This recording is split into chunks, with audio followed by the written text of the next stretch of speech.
tremendous looking trophy. Welcome to Platinum Explosion, #1 PlayStation podcast in the Oceanias. My name's Tom Blight. Joining me, as always, Ashley Holman.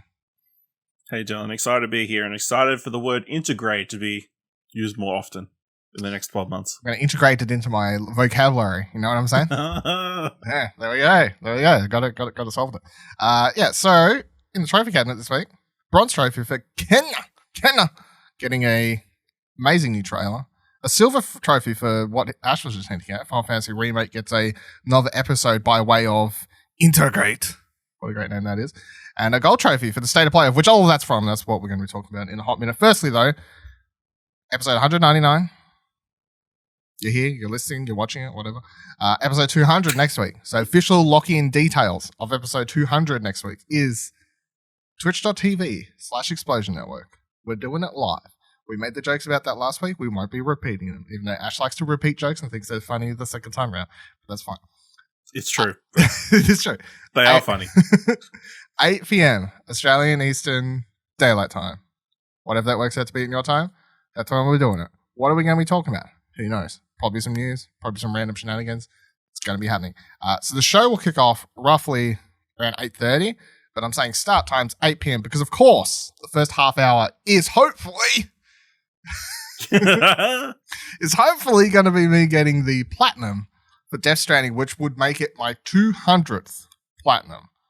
In case you missed last week's episode, the plan I decided last week, and I wish I had decided to do this like a month ago, gave myself more time to do this, but you know, I never realized that I had 100 and whatever, and I was, anyway. So I started, going to try and get Death Stranding. It'll be my 200th platinum right before episode 200 Platinum Explosion. This chance will not arise again because there's no way I'm going to get to 300 before I mean, anything's possible, I guess, but I highly doubt it. This will be the only time like the stars fucking align. So quick update on that. This is a lot more work than I thought it was going to be. And that's I think so when I booted up my save file from Death Stranding, of course I've already beat the game, so it's not like that would have been too much that would have been a random undertaking and too much. My save file's at like 44 hours.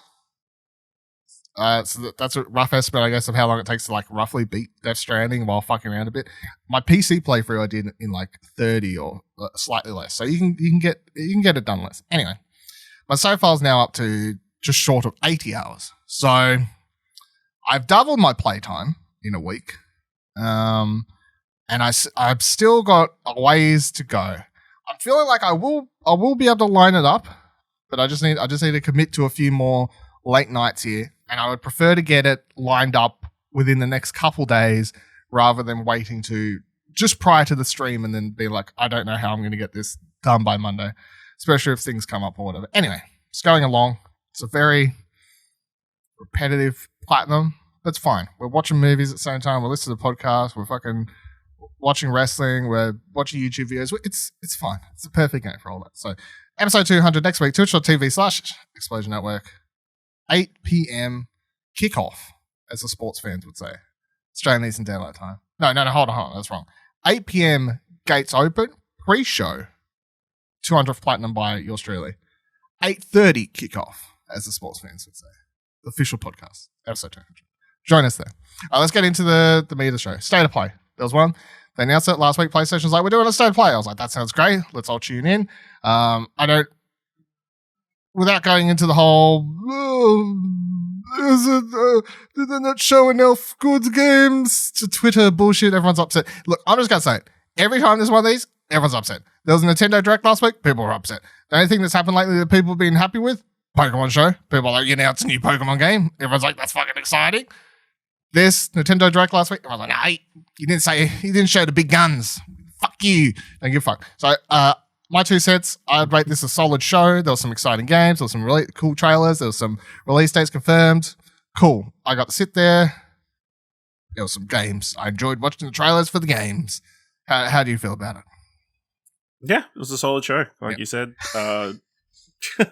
Yeah, obviously there wasn't that mind-blowing announcement unless you're a Final Fantasy VII super fan. But yeah, obviously it's February. A lot of stuff can happen between now and the end of the year. So, and sales are going well. They don't really need to blow their load this early in the year. especially when they still can't sell more PlayStations.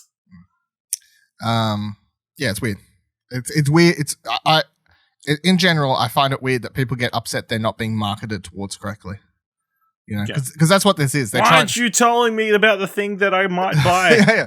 It's so weird. They're like, the whole point of these is to showcase games that hopefully people want to spend money on. And they're like, well, you're not trying. Can you market better so I'll spend more money? Or, you know, it's weird.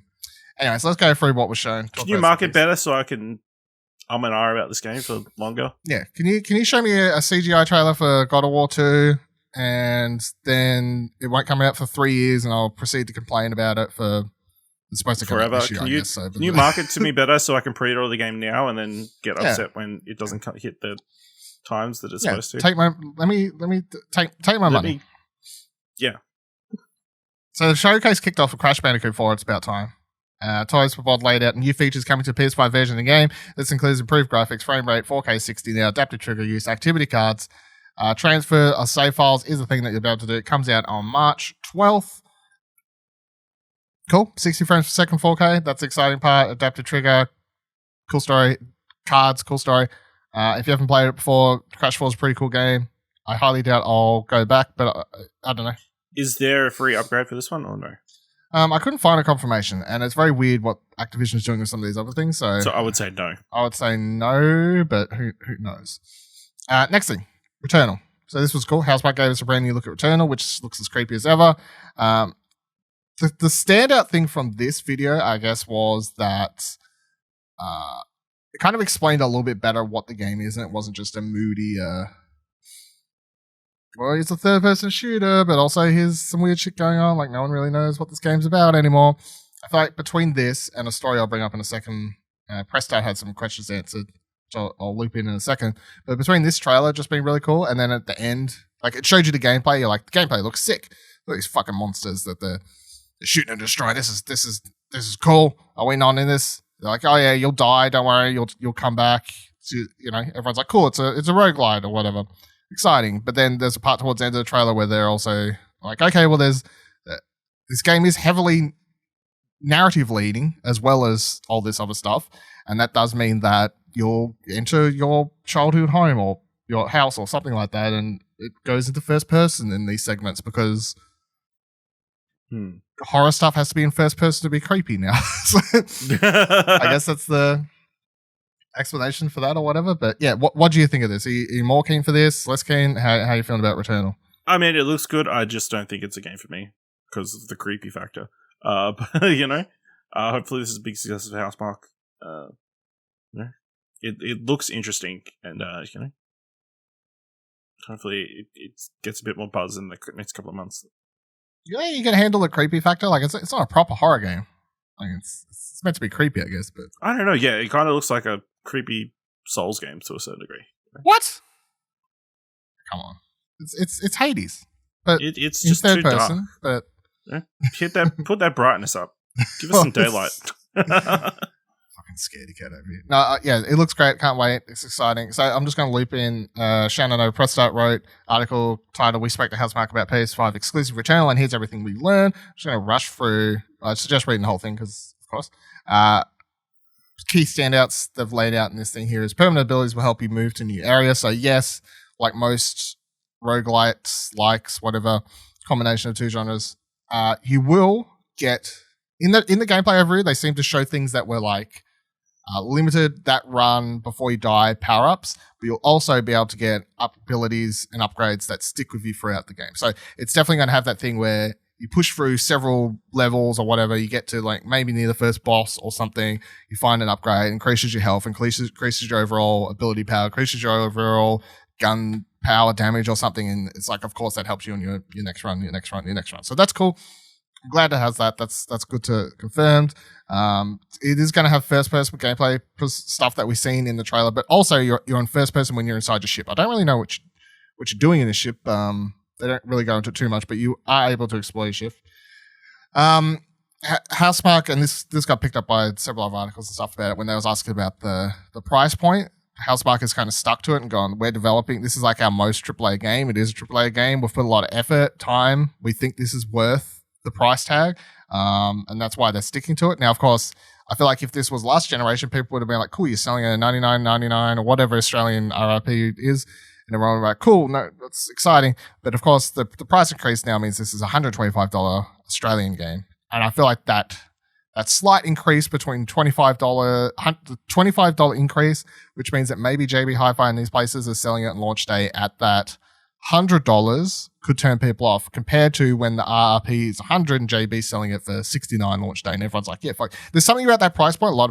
I feel like, a lot more people are willing to just kind of grab a game more willy-nilly. Whereas if it's now the decreased price that JB in these places may do is going to be around that $100 or whatever, down from 125. So I don't know. We'll see. I'm not saying the game isn't worth it, but it's definitely this, given the way the price is, it's interesting. Yeah. You get away for a God of War, Ratchet and Clank, these games that people know. It's a new IP. It's another barrier to entry. Yeah. You know? It's like it's a new IP from a developer that most people consider to be indie arcade developers. So, I'm not going to say the game's not worth the money because I haven't played it, but definitely hard to not go. I hope that works out well for you, but we'll see. They did confirm it's procedurally generated, so the gungeon encounter, enemies you face, upgrades that you come across, and I presume they mean I'm saying the upgrades that last with you throughout that run will all be procedurally generated. So that, and that they said that at the end of each biome, a boss battle will be waiting for you before you can move on to the next area, which is then permanently unlocked. So the quote here is the enemies in the game are crazy. Everything in the game is alien, and every biome has new enemies for you to meet, as well as familiar faces that you may have seen that have evolved in future biomes. We've really used our amazing housemark particles effect to extreme. We've got really different bosses that are extreme in terms of different varieties. So I think it's interesting that they've said it'll unlock, because that means, unlike obviously the latest comparison would be like Hades, because it's the roguelite light that everyone's played the most recently. Social Network's Game of the Year 2020. That you have to beat the bosses every time. That's part of the story, obviously. But this is you struggle to get to the boss, overcome the boss, and that seems that maybe that's your new starting point, or you'll at least be able to skip the boss room, even if you have to start from scratch or something. So interesting nonetheless. They did confirm that they're bringing post-launch content, and they also spoke about how they are using the PS5 to its full potential, which of course makes sense because the game looks kind of nuts. It looks really good, and it looks like it has a fuck ton of particle effects and everything happening around you at all stages and stuff exploding and whatnot. So hopefully it does run well, because it does look like it would run like shit on PS4, to be honest. So that's cool. So next thing in the state of play was Knockout City. This is something that we saw last week, or by the time this is out 2 weeks ago, in the Nintendo Switch Direct, whatever that was called, just Nintendo Direct. They showed it off there, showed it off here in the PlayStation thing, confirmed, crossplay is for it, sign up, a crossplay beta is apparently coming soon. We spoke about an Arcade Couch, neither of us are particularly excited. It's basically a dodgeball battle arena game. It could be cool. I honestly think this trailer was better than the Nintendo one, because this one showed a little bit more of the dodgeball-y aspects stuff of it. Like people, I don't know. I felt like this trailer was better than the Nintendo one, but I don't know. Could just be because I've seen it before and this one stood out. But then we had SIFU. So this was a really cool trailer, and I'm really intrigued by it, but I'm also kind of scared. So this is from Slow Clap, the developers of Absolver, which came out in 2017, I think it would have been, or something like, or maybe like early 2018. No, it would have been like 2017, I think. So Absolver was a sort of hybrid open world game where you could come across other players and this sort of thing, and there was NPCs, and it was a really interesting combination of ideas. But it was basically like playing a like Street Fighter or Tekken, or like a fighting game, but in third person. Like it was heavily reliant on, and I don't just mean like pressing counter at the right time. It was heavily reliant on sort of combo type moves and this thing to be good at the game. And people who are good at the game could just beat the shit out of you if you came across them. Like I wasn't particularly very good at the game. I think I got to the end, but then there was like extra boss fights or stuff, and I couldn't even come close to attempting to do them. So this looks to be continuing the same gameplay mechanics and style, I guess they built up in Absolver, and they're now taking it to this game called SIFU. I could be wrong. Maybe it's not the same mechanics, but I think it would make sense given they, the team that did Absolver is now doing a game where it looks like you're fighting a bunch of people. There's no weapons. It's just hand-to-hand combat. Very cool trailer, though. When I was watching the state of play, as soon as it got to the hallway fight scene, I just tweeted at the old boy hallway fight scene because I was like, oh, there you go. There's the Daredevil. Wow. See, I always think of the old boy. People who haven't seen Old Boy and saw Daredevil first always think of Daredevil. But I'm just, not to be a fucking hipster, but Daredevil. The Raid. Or the Raid, I guess. But the Raid's fight's different. The Daredevil ripped off Old Boy. The Raid's fight was also kind of ripped off in Daredevil. Look, I like Daredevil Season 1, but Daredevil Season 1 is literally like a bunch of action directors going, here's all the movies we've liked for the last couple of years that have subtitles, so people probably haven't watched them. Let's put all their fight scenes, and they do twists or whatever, but you can tell that was obviously inspired, and a lot of them have talked about being inspired. Anyway, no. SIFU trailer obviously looks to be inspired by those things too, to a degree, so very cool trailer. What do you think of this one? Yeah, this looks really good. I liked Absolver, but I obviously didn't get very far in it. So this looks like you'd said, like a lot of another game in this, a spiritual successor to their previous game. This game, they've got actual faces. So, that's a plus. Step up. That's the power of the PS5, Ash. PS5, you can add faces easier. Yeah, it looks good. As long as it's got like an interesting story and, it's fun to play. I'm excited about this one. The next thing was Solar Ash. So this was a gameplay trailer. We've seen some cinematic type trailers for this before. Of course, this is the follow-up to Hyperlight Drifter. Has similar sort of feel and stuff to it, I guess. I'm like middling on this at the moment and maybe it's because I've already played like the Pathless and stuff recently. Yeah. So I'm like, oh no, this looks very similar. And I know that obviously no one ripped off one another. It's just like there's similar ideas and stuff because they were in development at roughly the same time or throughout the same time. So I'm intrigued, but I wouldn't say I was blown away. And I'm putting a lot of that on having played the Pathless and being like, I know, I just played this. I just platinumed this. So how do you feel about this one? Yeah, it looks pretty, but yeah, like you said, obviously we've had Pathless recently and a few other different movement-based games, so yeah. Well, more of a wait and see on this one. I've never played Hyperlight Drifter, so yeah. This one definitely seems a lot more in-depth with it. Like it's got a lot more mechanics than the Pathless did. It seems to have like more it's got a proper combat. Obviously you can actually attack enemies and stuff in this game, so it's not exactly the Pathless, but it's hard to not look at a game where people are sort of flying across the ground, running into like beads or what, like there's just a lot that's going to ring true for people who've played the Pathless recently. So yeah, I'll get more intrigued. Hopefully see more, something that can excite me a bit more, but for people who haven't played the Pathless, maybe that's a bit more exciting. I don't know. The next game was Five Nights at Freddy's Security Breach. This was a weird and creepy trailer. Basically, I guess the setup for so I've never played Five Nights at Freddy's. I expect you've never played a fucking Five Nights at Freddy's. The setup for this game is you're stepping out of the security office, I guess. Like, because all the Five Nights at Freddy's games are you're in a security office and you flicker between the cameras and whatever, all that sort of stuff.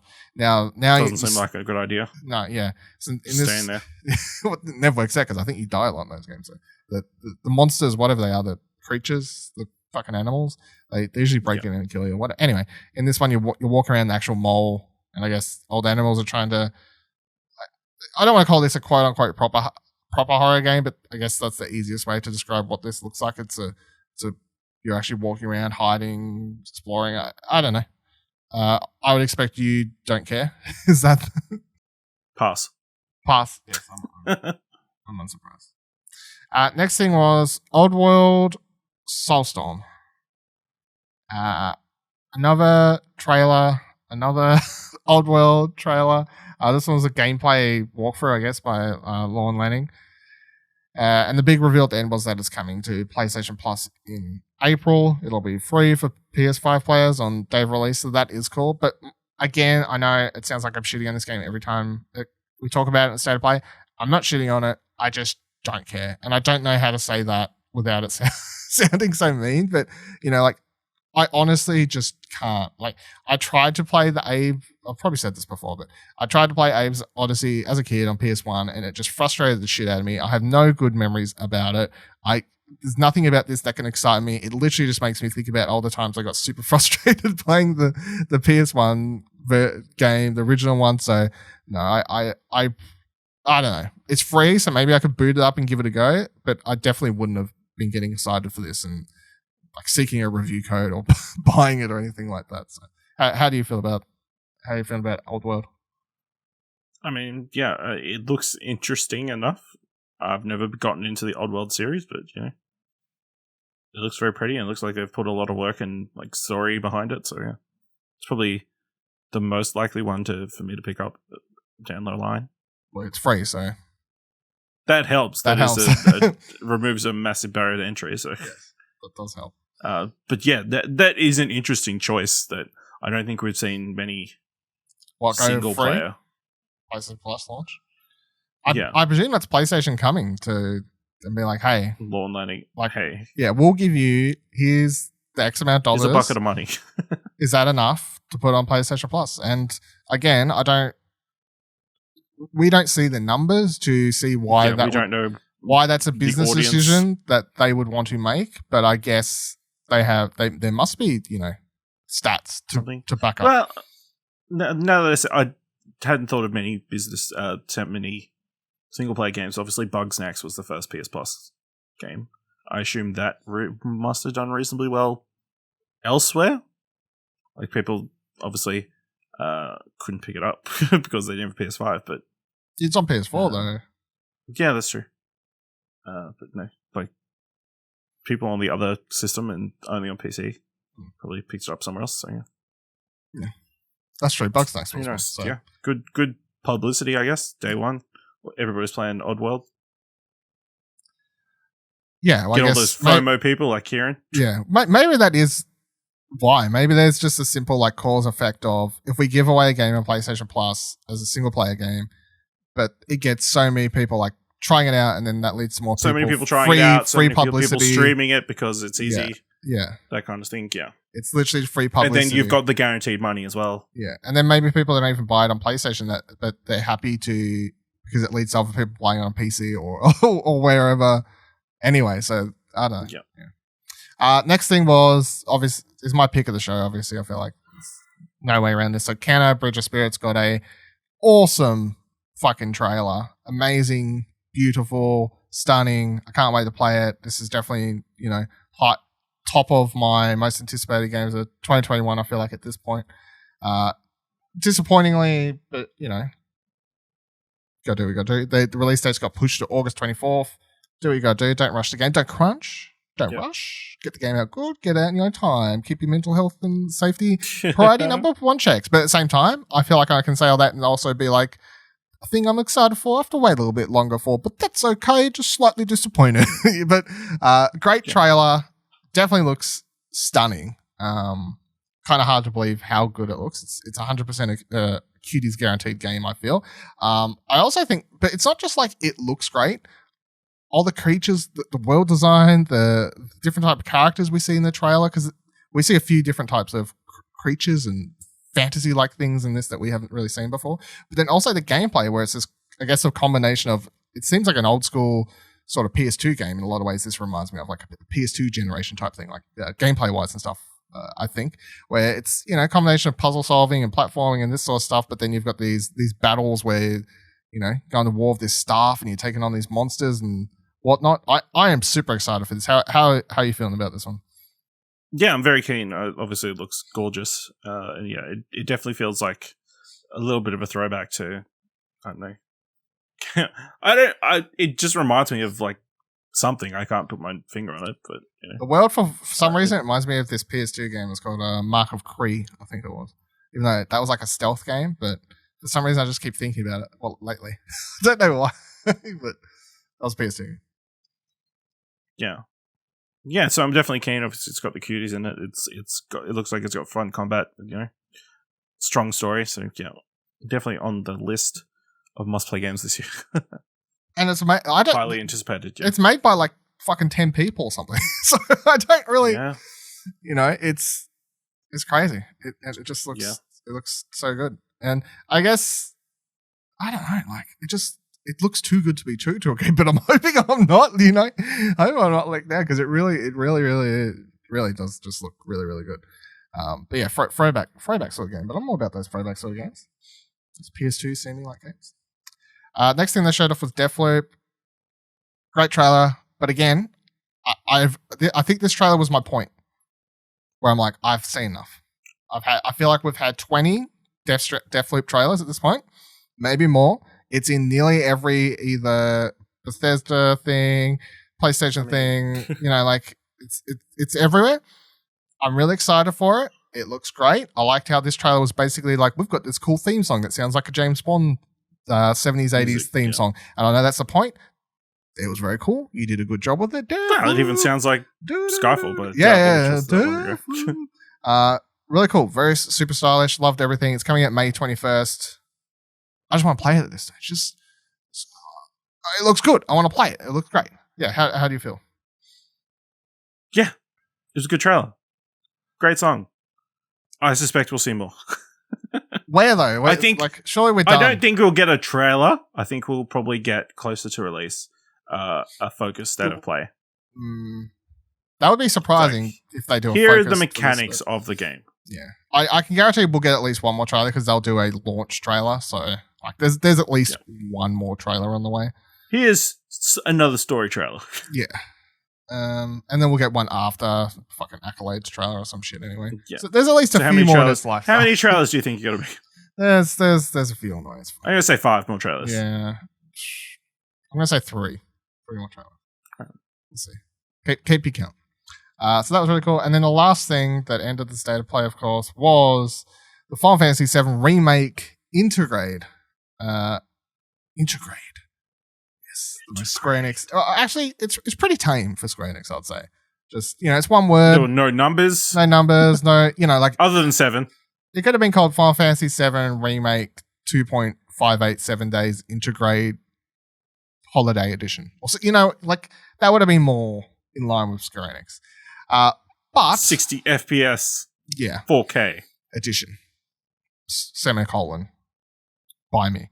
Final Fantasy VII Remake is coming to the PS5, so I wasn't too blown away with this because I kind of expected it. I feel like this was a no-brainer. I predicted this for the Game Awards or whatever, and I was surprised it wasn't there, but here we go. I was a couple months too early. So let's start with keep the Intergrade stuff for a second. So the upgrades to this edition is, of course, 4K, 60 frames, so you can get 4K mode, or you can go performance mode 60 frames per second. Or maybe there's a third mode they didn't really talk about where it tries to meet in the middle of both worlds. I don't really know, but that's the 2 modes you can pick from. That's basically the default of all games these days on the current gen consoles. Pick between one or the other. And I would say pick 60 frames per second. To be honest, because there was a lot of times playing that game where there's too many enemies and stuff like that where it did seem to take a bit of a hit. You got upgraded lighting, textures, fog, other details. I think for most people, Final Fantasy VII already looked good enough that most people, like, it was hard to notice in the comparison. It was definitely one of those comparison videos where they're showing it. It's like, it looks basically the same. I think the biggest upgrade is going to be the textures. There was a lot of textures in the original release where they kind of got shafted. Like they're focused on, the character models and things close up to you looking really good. But then, lots of people are pointing out on Twitter stuff where it's like, well, this thing, like this door is fucking disgusting. Or like this thing off in the distance, it looks goddamn atrocious and all these sorts of things. So there's definitely going to be some noticeable upgrades for people who care. But, it's not like a game that already looked, it's not like it was a game that came out 3-4 years ago. It literally came out a year ago. So it's not gonna blow your mind. Save files will carry over. You do get a free upgrade. Put an asterisk on that for PlayStation Plus. We'll talk about it shortly. But if you own the game currently, disc, digital, whatever, you do get a free upgrade. Your save files do transfer over, and you will be able to continue playing Final Fantasy VII on that. However, the new content, which is the Intergrade part of it, is introducing Yuffie.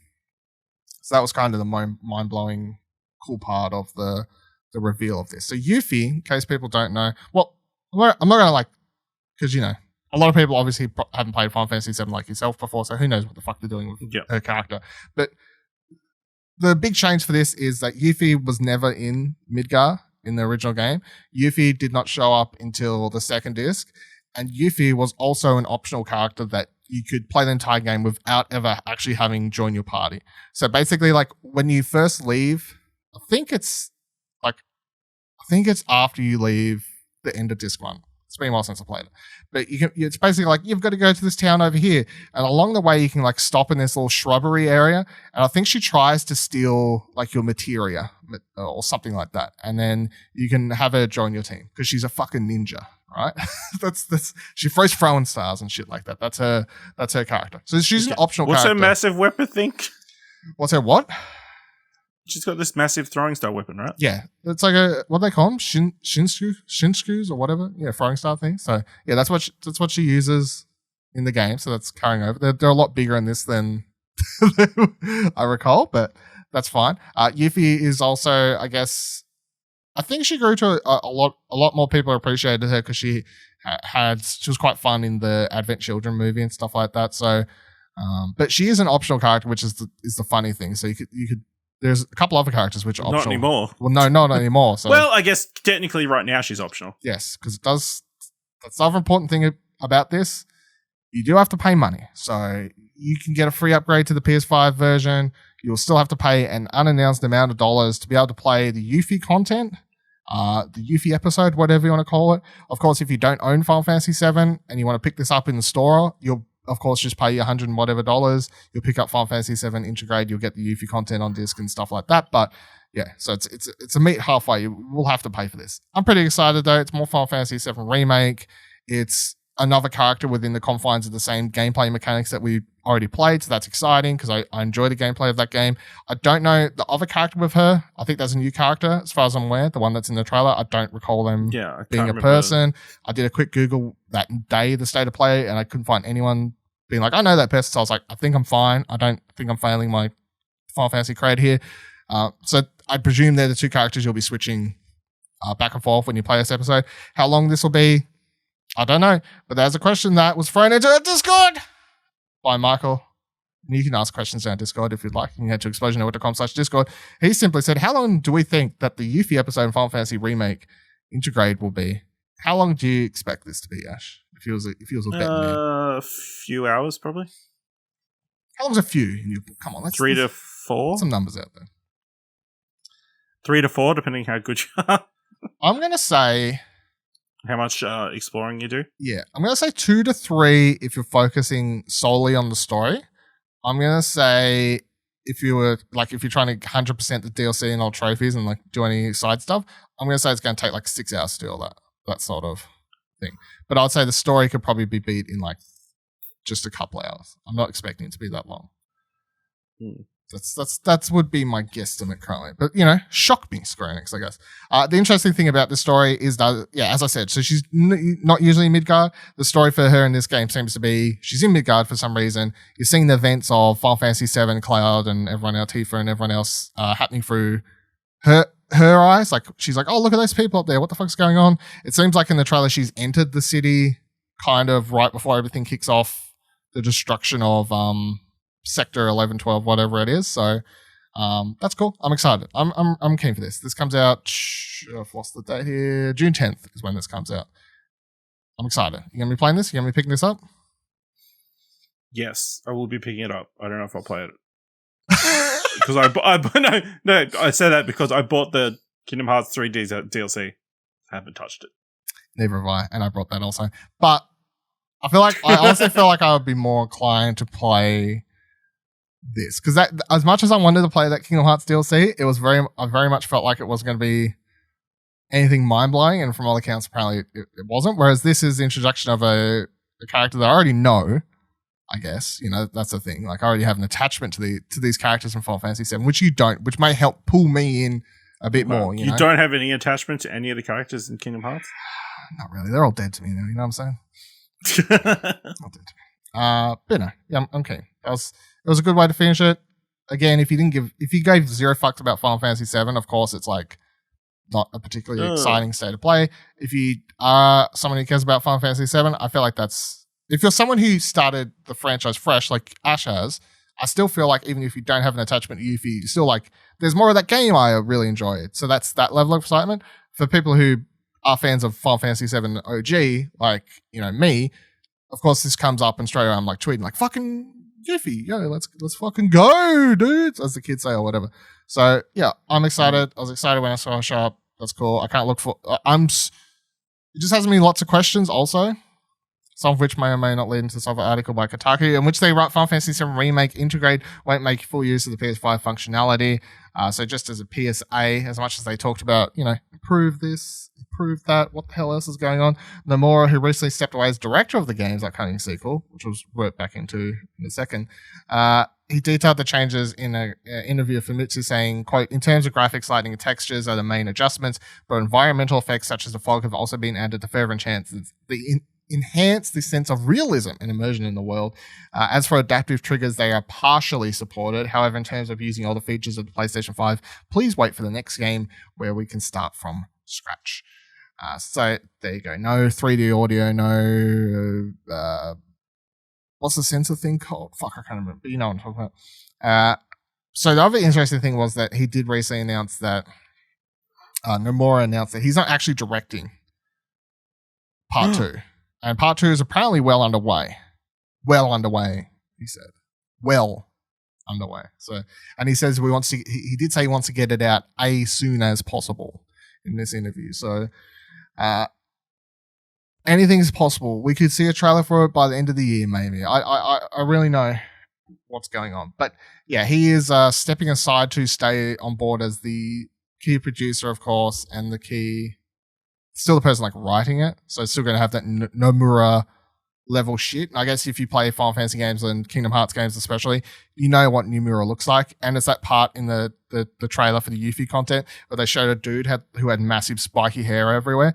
That's when you know it's a Nomura game, because he loves characters with fucking spiky hair. Just look at fucking Sora. But there, so that's Final Fantasy VII Remake DLC coming. Games for underway apparently. Get excited. PS Plus games from March. Talking about Final Fantasy VII. So PS5, Marquette. So that's a brand new game. That's a first-person puzzle thing where it looks like it has like superliminal mechanics, kind of, where you pull things out of something and it makes them big in the same world around you. I don't know. Looks like a lot. Looks like it would really confuse me. Kind of scared of it. Bryce Dallas Howard apparently voices some of the cast, one of the cast members in it. That's kind of cool. Someone else, too, that was a celebrity I forgot about. So that's your free PS5 game. Great. Good shit. PS4 games. Final Fantasy Remake, Final Fantasy VII Remake, and Remnant from the Ashes. Now, the important asterisks, in case you've missed the memo on Final Fantasy VII Remake, is that, yes, you're getting it for free, PlayStation Plus, and no, you cannot upgrade that version for free to the PS5 version. I guess they're coding in something to say that if you redeem it via PlayStation Plus, you have the PlayStation Plus version, and it won't let you do a free upgrade. So, be aware of that. So if you are wanting to jump into it and you walk past a copy for $20 somewhere on PS4, maybe just buy it for $20 and upgrade that to the PS5 version when it's out, and skip out and lose out in the PlayStation Plus. But it's up to you, I guess. Remnant from the Ashes, I don't particularly care about, to be honest. It came out like a year or so ago. It's like a third-person action game, like Souls Elements or something like that, I think. And the PSVR game is Farpoint, which is one of the original aim controller games. So there's a PSVR game there. I don't know. The PSVR games seem to come and go. Some months they have one, some months they don't. I don't really know what they're doing. How'd you feel about PlayStation Plus this month? I mean, strong lineup. Obviously, Final Fantasy VII Remake. If you haven't got it already, that's a game to play. And then Marquette will send people like Dylan crazy. Buddy? Buddy's super we know Buddy's super excited. Yeah. I thought that's what you meant. Send me crazy. I'm not gonna send me mild. Yeah. Send me confusing. I'd say I'm scared, mate. Buddy, what's for Freddy? What's it? All about it. My pick would be Final Fantasy VII, of course. But although Marquette, I think it's great. That's free. The game does look good, even though it scares me. A game that won't be coming out this year, apparently. Just, don't know, magic happens. Gran Turismo 7. So in an interview with GQ Magazine, Big Boss Man Jim Bryan said, when asked, GQ Magazine asked, so when and what the fuck is going on with Gran Turismo 7? They then wrote an article. At this point, a PR representative for Sony jumped into the call, promising a statement on GT7, probably in the hope that we wouldn't actually ask about it. Anyway, they said that GT7 has been impacted by COVID-related production challenges and therefore will shift from 2021 to 2022 with the ongoing pandemic. It's a dynamic and changing situation as some critical aspects of the game production have been slowed over the past several months. We'll share more specifics on GT7's release date when available. I feel like I'm not like maybe there's a handful of people out there who, you know, massive Gran Turismo fans and that sort of stuff, but for the most part, most people aren't going to be particularly bothered by this. Although I do think it's slightly disappointing because I know we've talked about how I wanted to get Gran Turismo, especially in this launch year, because it's like, okay, a shiny car game, that's always a good way to test out and just show off a new console. So coming out 2022, it's not really as exciting then. You know what I'm saying? Like it doesn't have that same sort of, it's the car game to test out the new console. How's it run? How's it look? It's like, oh, you're in year 2 now. I mean, it's kind of disappointing, but you know, gotta do what you gotta do. Game has to be delayed. Game has to be delayed. So, talking about another car game, Destruction AllStars is we finally know how much it's going to cost, because this is the thing, they put it on PlayStation Plus. It was like, cool, it's on PlayStation Plus for the first 2 months, but what happens after that? Like, is it free to play? Yeah, where's it go? Because originally they announced it as a full price. You could pre-order at EB Games. You could buy it digitally. Like it was gonna be a whole thing. And most people were like, "Well, I'm not fucking buying that." So it worked out kind of well for PlayStation Plus. But so they've confirmed that it'll be available for purchase of $20. So I guess that'll be like 30 Australian or something, roughly like that. Down from its massive $70 USD launch price, which would have been that 125 or whatever the hell else it is. So yeah, it's dropped a lot. That's really good. I think that makes sense. I think that also, I guess one of the questions everyone kept having is, they're adding microtransactions sort of stuff. With this, if they put out the game at a full price, would people still brought it and been okay with the microtransactions? I think that it's now lowered the price. Maybe that's like meeting in the middle. I'll be surprised if anyone is buying it, to be honest. You know, like I feel like most people who I don't know, maybe.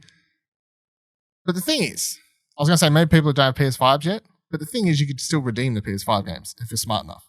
Like if you don't have a PS5 now, in case you don't know PSA, just go onto the PlayStation Store through your internet browser and you can still just redeem all of the PlayStation 5 games. So you're set for when you get your console.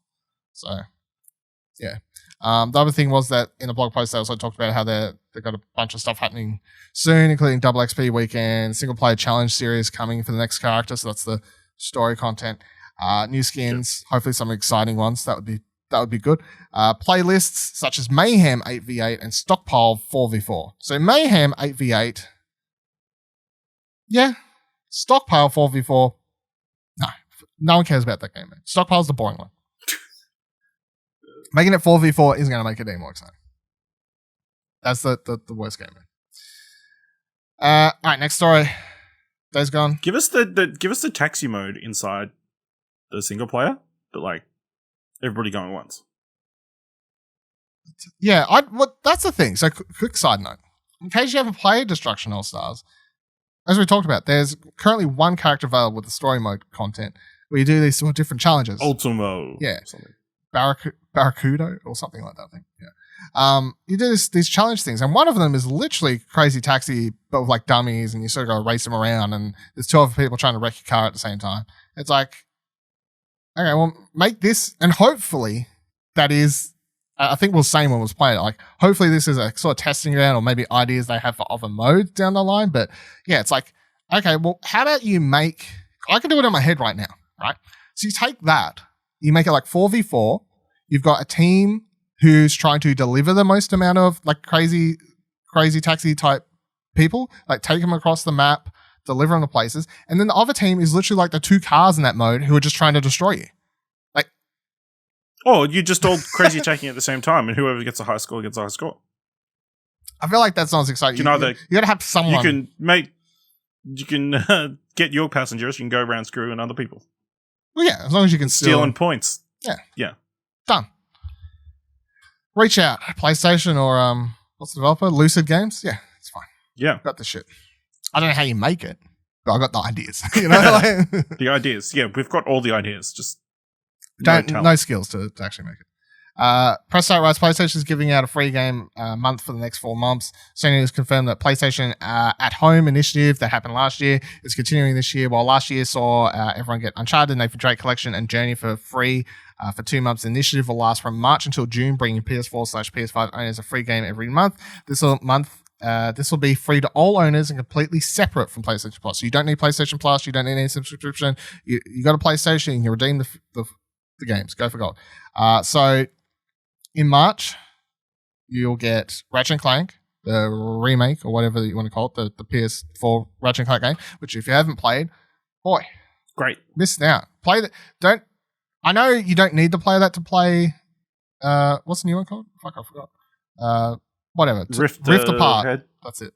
Rift Apart. You don't need to play that because like Ratchet & Clank, this one was sort of like a remake sort of thing. It's the first game, and then Rift Apart like set after like it's set after all the other PS3 ones and all that sort of stuff. But fucking great. If you want game. the origin story, yeah. If you want the origin story and you haven't played Ratchet & Clank game, you want to get to know the characters, and you just want a great gameplay with a fun platinum as well. You know what I'm saying? Got the 2 of the things there. So the other thing is that they're also adding Funimation are giving away subscribers as part of this. But it seems you'll be getting a game every month as well. So that's the only game they've announced so far. So that's cool. Kotaku writes, PlayStation 4 exclusive Days Gone is coming to PC this autumn. Which I just want to say quickly, when this was like announced, and still people are like, "You're taking my PlayStation games to like," I'm like, did we not get past this between like Horizon and nobody bought Days Gone? No. Yeah, but it's just yeah. That's the other thing. It's like all these people who are getting upset about Days Gone to go into PC. It's literally like, could you scroll through their Twitter and be like, were you shitting on it? Old. Were you shitting on it when it released? Did you even play it? And I could feel like the answer most of the time would be no. And if they did, they'd probably shout on it. Or, you know, the fucking game, blah, blah. They said, my precious Sony loses one. I'm upset now. Anyway, Kotaku writes, Open World Zombie Slaughter Sim. Interesting thing to call it. But anyway, Days Gone will be the latest first-party Sony game to get ported to PC. In a new interview of Big Ross Jim Bryan, he announced this. Where he said that Days Gone will be coming in autumn. And then on Twitter, after the fact, they did confirm that it's going to get widescreen, ultra-wide support. You know, upgraded. I'm sure it'll run as fine as the PS5 version, but the ultra widescreen report and all this stuff, everyone will just mod it and they'll add fucking Thomas the Tank Engine to be the Horde or some shit like that. So that's exciting, I guess. I would say if you're a PC person who listens to this for some reason and doesn't own a PlayStation console, interesting. But nonetheless, play Days Gone. It's a pretty fun game. I like Days Gone. Yeah. I know I've supported it on here all the time. I mean, it's better today than it was when it launched. Yes. I gave it a 6 or whatever it was, because technically it was a fucking mess. But I played half an hour or whatever it was of the from the start of the game on PS5. That version runs great now. No hiccups, no problems, running at 60 frames per second. Looks good. Great. Days Gone, great game. Great story. It's like playing 3 seasons of a TV show in succession. It's kind of the plus and negative of it, but I really do enjoy that game. By the time I finished that game, I was heavily invested in the characters, heavily invested in their story. I would like to get another one. I highly doubt it's going to happen, but that's fine. Just make the Siphon Filter game instead. I don't know. Do what you got to do. But people getting upset about it coming to PC? Nah, fuck off. Stop being goddamn babies.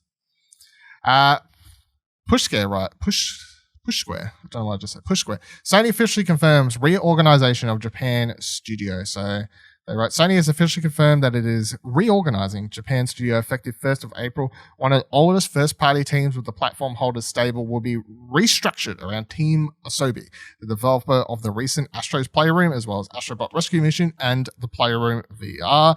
In a statement shared with IGN, they said, quote, in an effort to further strengthen business operations, SIE can confirm that PlayStation Studios Japan Studio will be reorganized into a new organization on the 1st of April. Japan Studio will be recentered to Team Asobi, the creative team behind Astro's Playroom, allowing the team to focus on a single vision and build on the popularity of Astro's Playroom. More interestingly, the manufacturer has confirmed that any external production roles will be concentrated within the global functions of PlayStation Studios, in addition to internal projects. Japan Studio is best known for its collaborations like Bloodborne, which is made with From Software, and Everybody's Golf, which is made with Clap Hands. As they turn out here, Japan Studio's output over the past 5 years has consisted of Knack, a Knack sequel, 2 Loco Rocos remasters, and the aforementioned Astrobot titles. So, I know everyone's and to a degree, I get it. Japan Studio has put out a lot of really great, popular, interesting games over the years. However, their efforts over the last generation, at least over the last 5 years, as this article points out, has been nothing, really. I don't really know. Knack sequel, Loco Roco remasters, and the Astrobot games. And out of all that, it's what is the thing that you as a business should probably focus your attention on? And yes, the answer is Astrobot. So I get there's definitely a level of sadness to be had about this, because they've worked on big games, Shadow Colossus, Ape Escape, Gravity Rush, as the picture in the article here. All these things exciting. I get it. There's a lot of sadness that they're being reorganized, but I would say personally, as someone who loves all these damn Astrobot games, I think the restructuring sounds like the smart decision for that studio, and hopefully to go forward and means we'll get more Astrobot games. Hopefully we'll get a proper, quote unquote, proper, big, a single player Astrobot like the one we all got for free on PS5, and then hopefully we'll get another VR title for PSVR 2, which we'll talk about a little bit later in the show as well. Yeah. So yeah, how do you feel about this? Yeah, obviously it's a bit sad that the restructuring, given the legacy and everything. It's good that they haven't completely shut down Japan Studios. It's just a restructure. The studio's continuing. Things could still happen. And I mean, it doesn't mean that these games won't come to PlayStation. These type of games won't come to PlayStation in the future. Obviously, these studios will still go. All the people who left will still be working on games. So there's very much a good chance they'll come back and you'll be able to play them on PlayStation and that kind of thing. But yeah, obviously some of their other IPs, like Everybody's Golf, I would assume, Clap Hands, I assume would probably just work with another section of PlayStation studios. Or maybe they just open up another support studio somewhere. Yeah. To help with those kind of things, yeah. Or outsource, hire someone. I don't know, yeah. It's definitely not Everybody's Golf is dead now. I don't think so. I don't think so. Mario Golf is about to come out and fucking reignite that flame. Then we'll get Everybody's Golf about a year later. It's fine. And these other things is was never getting a sequel to The Last Guardian. That was the long process of getting that game to release in the first place. So no one was expecting that to continue, surely. No, but Dylan, are we getting Knack 3? Disappointingly, I'm going to have to say no. I was hoping the meme would continue, but when Sony didn't announce it to launch alongside the PS5, that was kind of the... I can't believe it. We couldn't meme it into life. Yeah, it's disappointing. Even though I still haven't played the second one. So I'm part of the problem. I did not support Knack. In fact, I downloaded it for free when it glitched out in the PlayStation Store. And I'll admit that. That is a story that I always wonder about. What happened? It's just someone pressed the wrong button somewhere. And yeah, maybe all of Australia bought it. And all of Australia just got that shit for free. Yeah. And maybe we should all feel bad, but to be completely honest, I still haven't played it. So technically, no money gained, no money lost. I wasn't buying it, so I just redeemed it. So, yeah. Press start writes, here's when the PS5 M.2 SSD storage update is apparently coming and why it's taking so long. So, PlayStation 5 people, you haven't been able to upgrade your storage, been wondering when it was happening, in case you were like, what the fuck is M.2? PlayStation 5 owners, right, Shannon, have been waiting to upgrade their PS5 storage for PS5 games since the console launched nearly 4 months ago. It looks like we'll have to wait a little bit longer. Bloomberg is reporting that M.2 SSD storage support update will release in winter, June to August Australian. Sony will release an update at the same time that enables the PS5 cooling fan to spin at a faster rate to ensure that the M.2 SSD inside the PS5 will be adequately cooled. Without this update, it is expected that the SSD storage would not function with stability. Quote from the article, we are preparing to deliver an updated version of software firmware this summer Japan time. The PS5's main unit has an expansion slot to which the SSD can be added, but it was waiting for the firmware update that enables the use of the slot. According to the person the person concerned, it is expected that the firmware update will include improving the rotation speed of the cooling fan and will be necessary to take measures against producing heat. So there you go. I think the one thing of this that's worth pointing out, even when this update is live, in the middle of the year, June, August, whatever they said, even when this update goes live, I still expect this storage will cost you a couple $100, right? The price isn't going to suddenly drop out of nowhere. So if you're sitting there with a PS5, you're already running out of space all the time, you're like, fuck, this is a pain in the ass. It's not as cheap as HDD storage that we had for the last generation and generation before that, where you could buy like a terabyte for $150 or whatever it probably costs. You're still going to be looking to probably pay $300. Something probably to get the right storage for this. But if you feel like it's necessary, it's good to know that the update is coming, especially for people who are willing to pop out and spend that money. I will say, just to tie in as an update to this, because I can't remember if I ever spoke about it. I probably mentioned it, but never really gave it any sort of mini review or anything. But I did buy a, I think it's a WD. I can't remember the official name. It's a something 5 though. I could probably go grab it if I wanted to, but it's like a really small external SSD. Like for video viewers, I'm roughly showing how big it is. Like it's tiny little external SSD. I think it's a terabyte or something like that. It costs around $200. I got it on sale though, and I've been having all my PS4 games installed on that, and I've had no issues with that for the last couple months. Like all the PS4 games load really well, run well.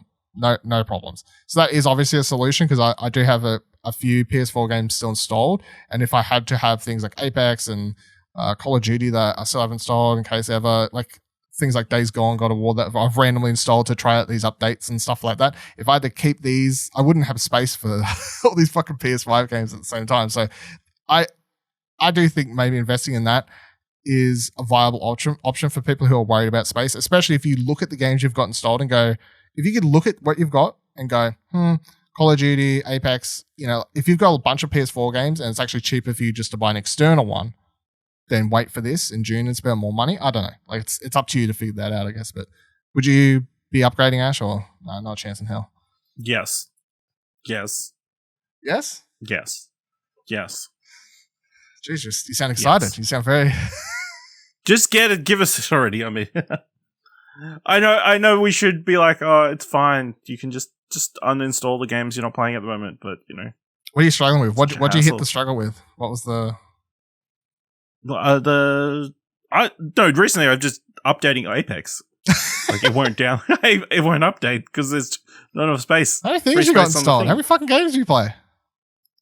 Well, I downloaded like Control and all these other games that I never ended up playing. But, maybe one day. I had Avengers installed. I still had Watch Dogs Legions installed. Picked up some other games. It's like not enough space. Yeah. Sounds like you've got a bunch of things installed that you're not playing, so you could probably just delete one of those and get the Apex updates going, because that's more important. But shouldn't have to. You're really going back to Watch Dogs? No. Delete that. No, I'm not. See, there we go. Solved a problem for you. All right. Next story comes from Pushgrad. I'm just putting this out here because I just want to talk about it quickly and be like, I fucking hate this. I don't know why this is a headline. It annoys me. This is kind of coming off the back of the State of Play, of course, but the headline is God of War Ragnarok will release when it's done on PS5. No! Release it now! When I saw the headline post on Twitter, I was like, okay, yes. Please do release the video game when it's done. No. Release it to me in alpha stage where I can barely play it. It works so well for CD Projekt Red. So this is all off the thing because, of course, everyone was getting shitty about the state of play.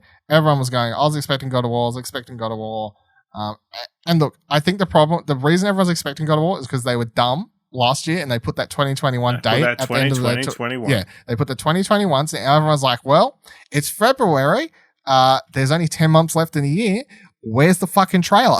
You know? So to a degree, I'm like, Sony, you kind of dug this whole, you gave at least some. It's them and the history of video games being announced several years in advance. Yeah, like you handed the shovel for this. So, but anyway, apparently everyone was treating it Corey Barlog and being like, where the hell's the trailer? Corey Barlog tweeted, I don't know who needs to hear this. At which point, Corey, let me tell you, everyone apparently needs to hear this. Except you and me. Yeah, like the world is insane.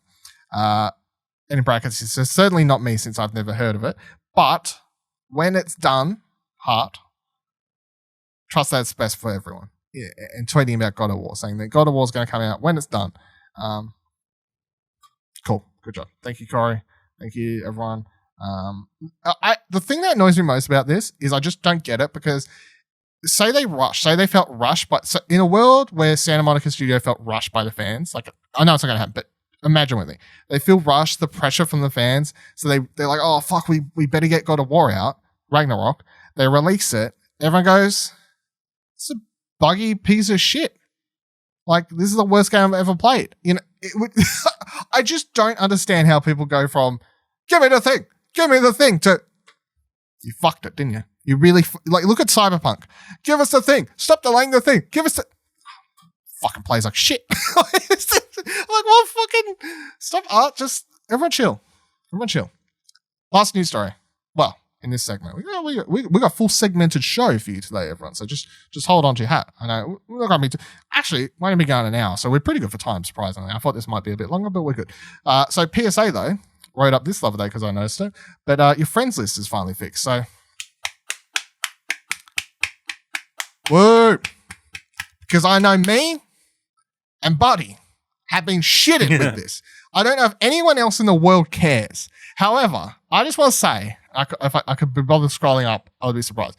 But I open up my PlayStation, I look at my friends list the night I posted this news story, I go, this is fixed. Because I knew it was still fucked on Tuesday or whenever we streamed, because I still had to scroll down to Monday. Yeah, because Buddy, because his username starts with W, would be placed at the bottom of my friends list. You know, and I'm like, fucking, it's bullshit. So I open up whatever day what day did I post this news story? February 24th. Well, anyway, whatever day that is. I open up PlayStation that day. I look at my friends list as I do when I turn on my PlayStation. I'm like, what's everyone playing? What's happening in the hood? You know, like what's going on, peeps? Seeing what's happening. So the cool. I don't know. Seeing what's happening. Like, wait, friends list. It's back to how it used to be. It's just it's alphabetized the way it should be, and by the way it should be, I mean, if it doesn't matter if you've got someone's real name revealed or just the username. Combine and alphabetize on that structure. You know? Like, that's just how it should be.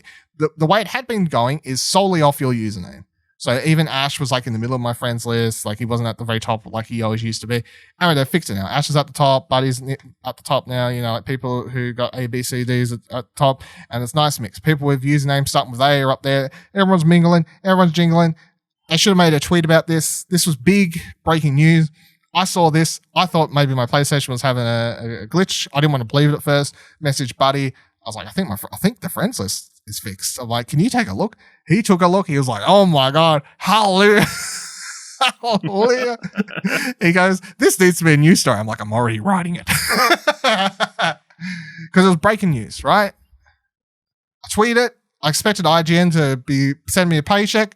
Nothing. You know, like, just fucking. All these people, they're like, oh, we're big PlayStation fans. We like to cover breaking PlayStation news. Fucking bullshit, right? This is the biggest PlayStation story of the week. And I had a state of play. And this is the thing that excited me the most. This excited me more than state of play. Why'd you bury it an hour into the episode? Oh, no one gives a fuck. But on a personal level, I think the 60-second excitement. Make it the thumbnail. I think I got more excitement from this than the state of play. I mean, the Kenner trailer was pretty great, but Was no friends list. But friends But list. the friends list Alphabetized. was alphabetized. It's pretty. They should really make it so the people you play with most frequently are at the top. I don't want that. All right, we want to. Just give me options. Options would be great, but yeah, that's not a funny thing. So they fixed the friends list, but it's not like they added an option where you could. Maybe you like the old system, the way where it was fucked. There's not an option to switch it back to the way. So now there's probably some people out there who are like, "You fucked me now." Because I'd got used to that one and I liked it. Now you've screwed me over. So good one. Anyway. Now I need to remember people's first names. Yeah. Just add options, you know? I can right-click anything on my computer. Sort by date, number, alphabetical, reverse alphabetical. You know, just next generation, man. Give us options.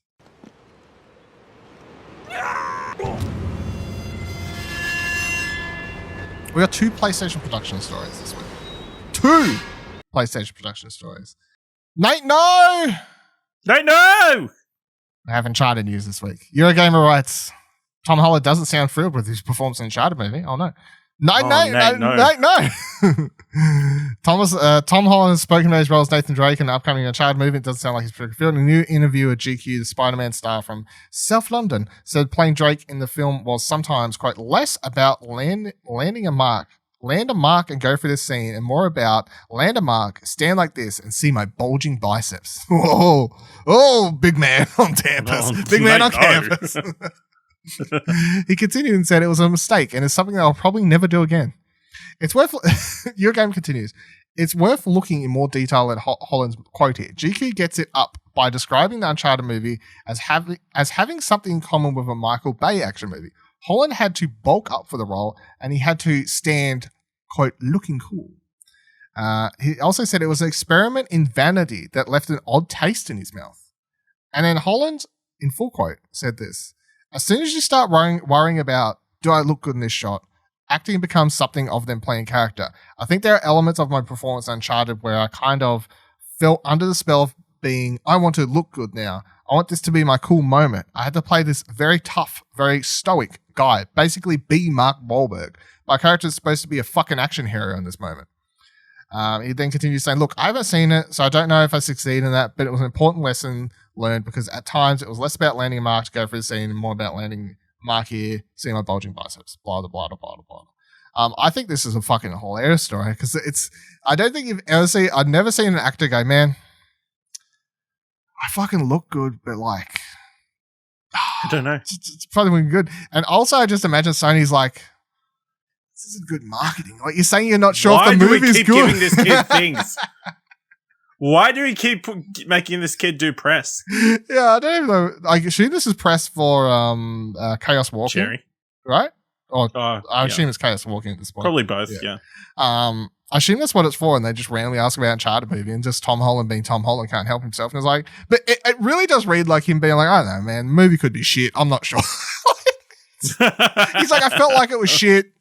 I wasn't really acting. I just had to look good. It's a Michael Bay movie. Yeah, it doesn't give you a lot of confidence.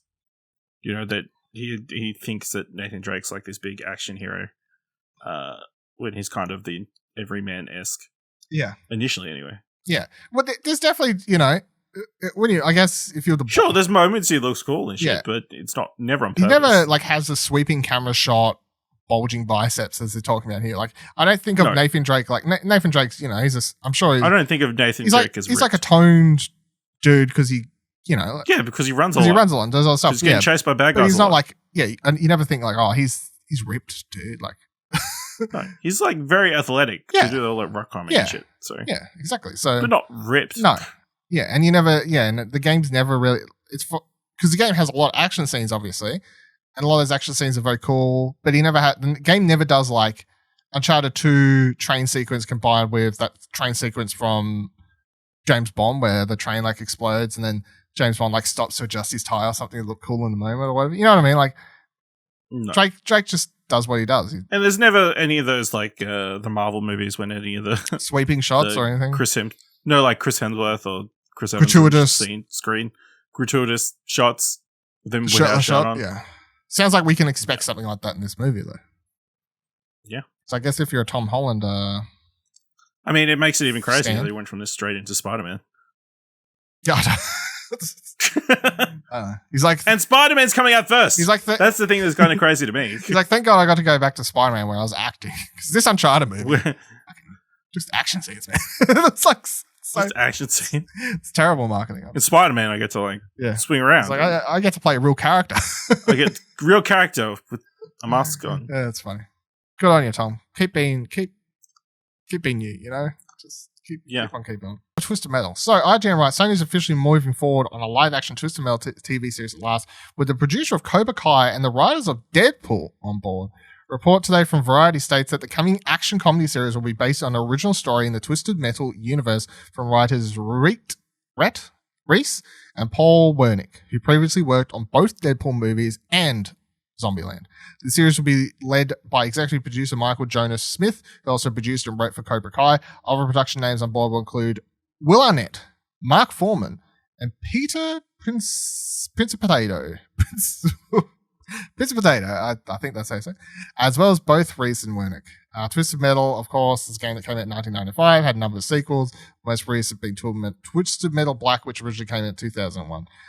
Live-action TV series is reported to center around an yet unnamed protagonist trying to complete a delivery in a post-apocalyptic world in exchange for a promise of a better life. Not much else is known, though it is said that the clown character Sweet Tooth, a recurring antagonist clown who drives an ice cream truck, will make an appearance.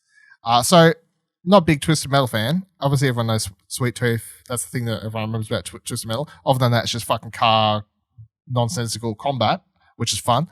I think going, hey, the people who worked on Deadpool and Zombieland are making this, I was like, well, that seems right.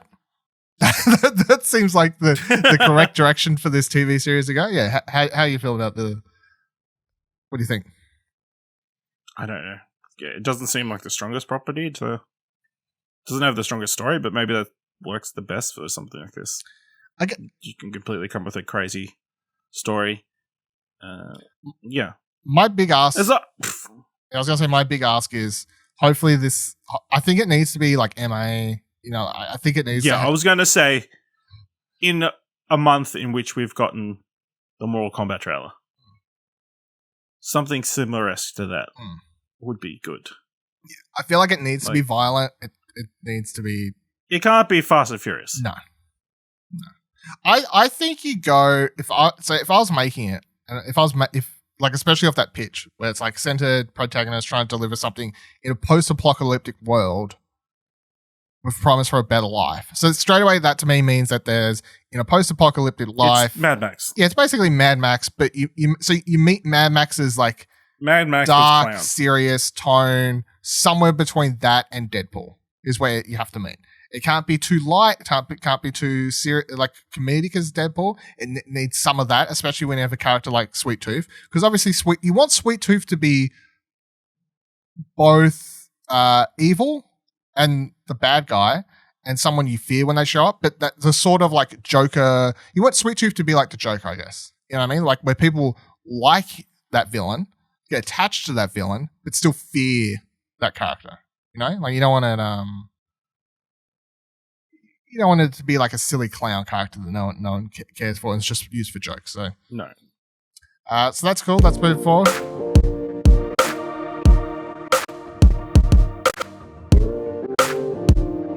All right, we have a VR story this week, and a very big VR story. Of course, I hinted to it before. Sony has officially confirmed information on the PSVR 2 or whatever it'll be titled when it releases, and information on the controllers. So, in a blogged post... So, hold on. I just want a quick story to set this up, right? I'm laying in bed.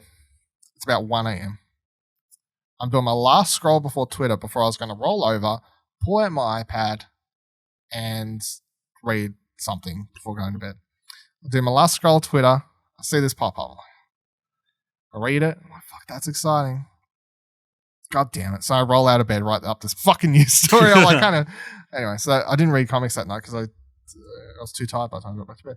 Anyway, PlayStation has officially announced that the next generation VR, PSVR 2, was never officially used in the blog post.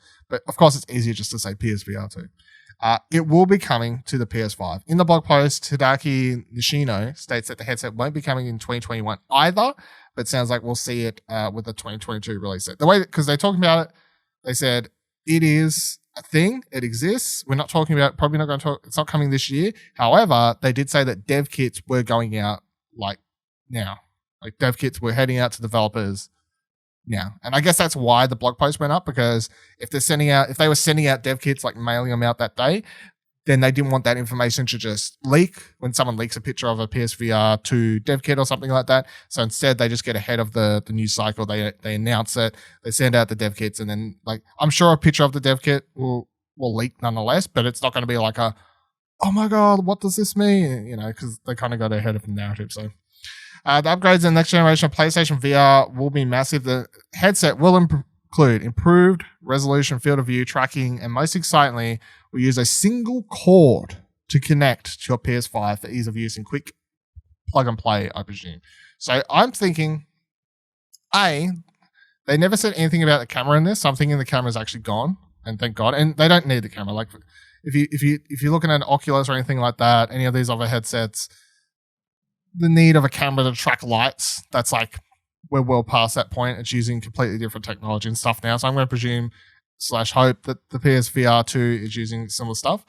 And the fact that they're saying it's one cord plug and play, I think that's perfect. Oof. I think is kind of going to be a game changer for a lot of people who maybe would have played their PSVR currents more if it was a one cord plug and play and it was a lot less of a hassle to set up and these sorts of things. That will be definitely, no outbox or whatever they call it, nothing like that. I'm going to presume that it'll be plug and play USB-C front of your console. I'm going to assume hope. I hope so, but on the other hand, that's going to be so easy to pull out by accident. Depends on the core, depends on the length. Like, obviously, if it's... Maybe you just lock it into... You got some sort of clamp system. I don't know. I mean...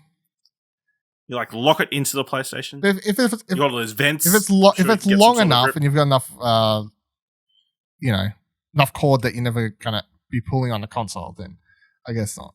But I don't know. Because the Oculus Link cable, that is USB-C to USB-C, PC to headset. So that's another plug and play into your PC USB-C. So that's why I'm kind of presuming it's going to be that, and that'll make most sense. Plus USB-C is obviously the fastest connection port that we have available on the PS5, so I'd find it weird if they're going to say, I know there is fast USB 3.1 slots or whatever on the back, 3.1A slots on the back, but the USB slot makes the most sense. Yeah, and it's at the back. It's like, if you want to make this thing the best, plug and play in the front, one cord, that's the fucking bee's knees. Most importantly, though, of this reveal, and the thing that stuck out the most was that they said that PlayStation Move controllers, Gonski.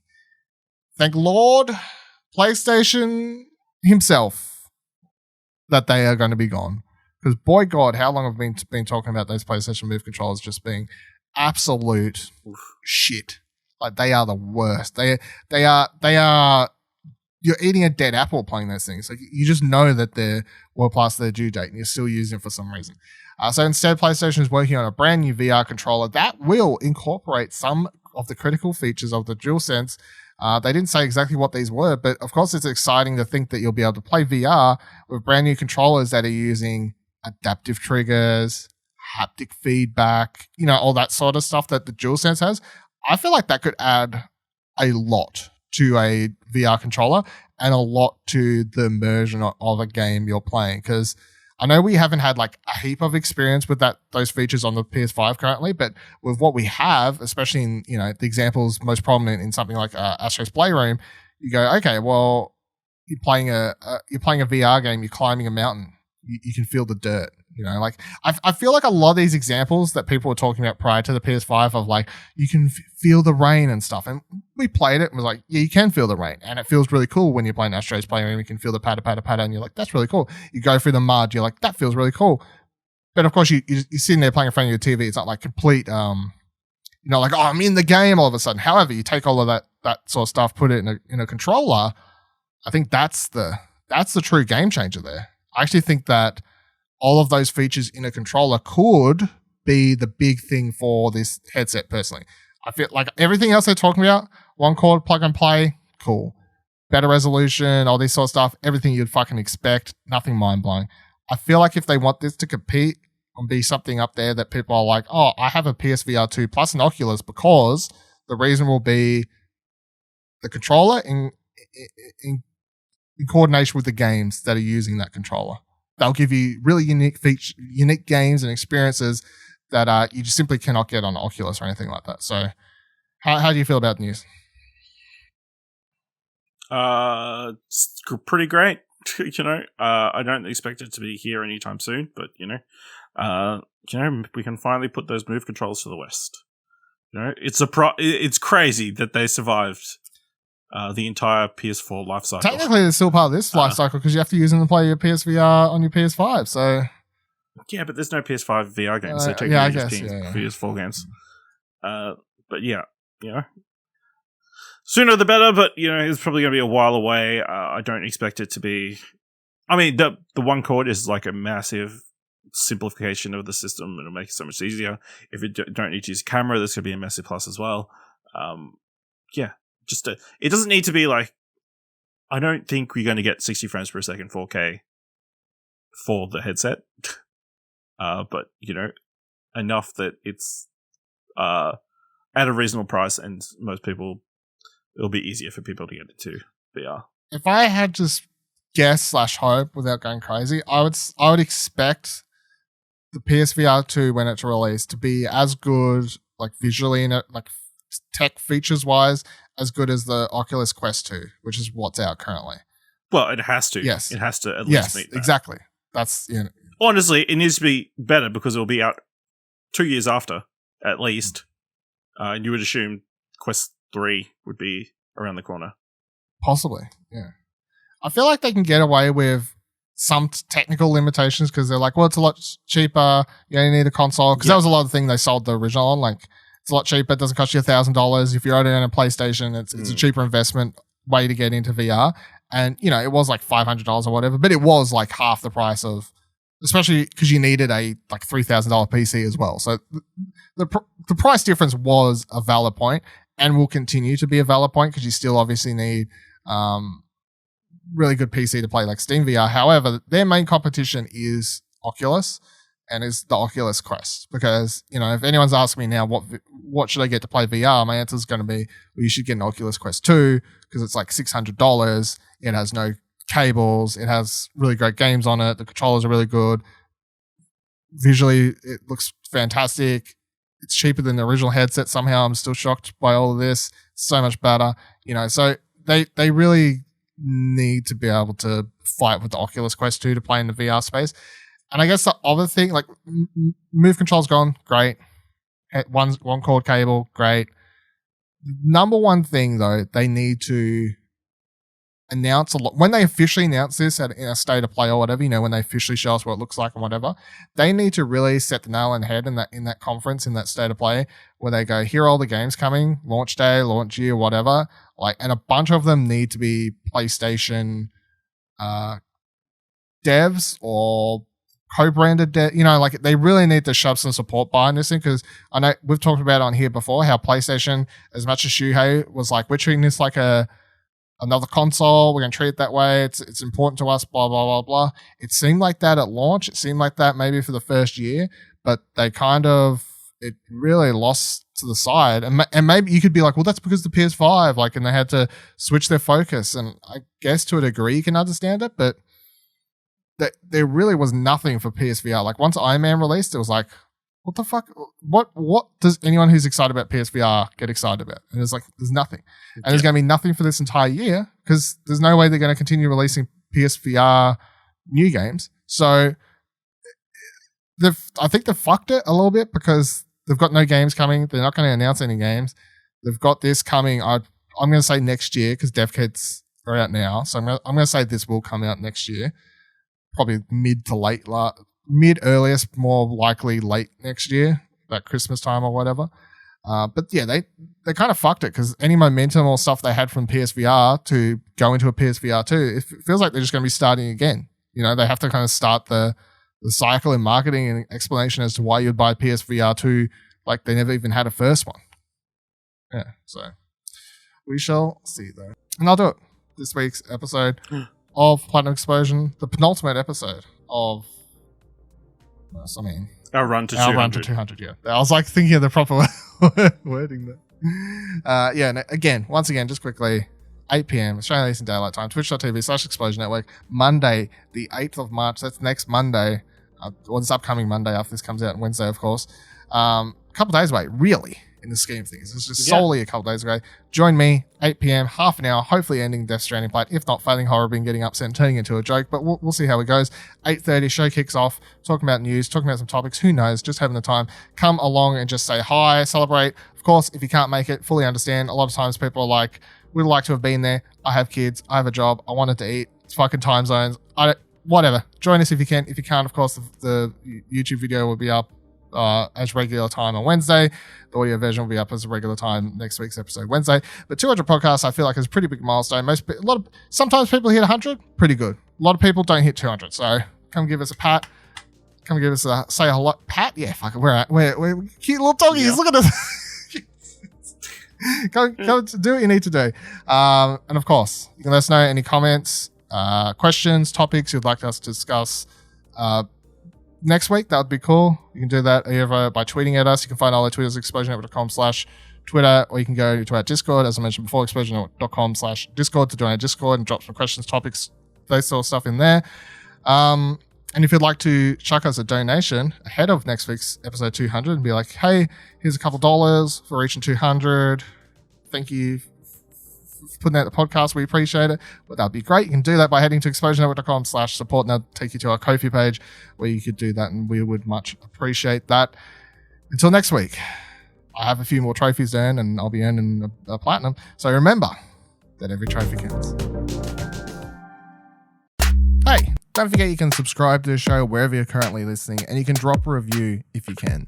Find more great shows like this and more content over at explosionnetwork.com, and please consider supporting us for as little as $1 over on our Ko-fi page by heading to explosionnetwork.com/support.